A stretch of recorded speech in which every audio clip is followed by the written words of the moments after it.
আবেদন করলে সেই গাছটিকে একদিন খতিয়ে দেখতে আসেন সরকারি আধিকারিকেরা। তারপরেই নাকি স্থির হয় সেই গাছ আদৌ পেনশন পাওয়ার যোগ্য কিনা। আর এভাবেই এখনো পর্যন্ত ৩,৮১০টি গাছ ওই রাজ্যে পেনশন পাচ্ছে।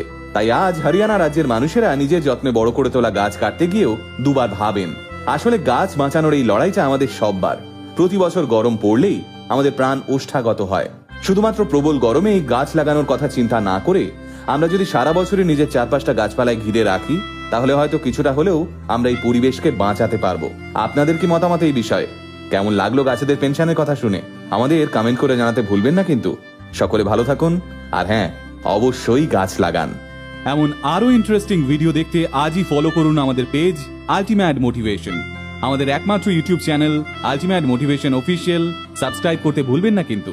আল্টিমেট মোটিভেশন, বাংলায় মোটিভেশন, বাঙালির মোটিভেশন।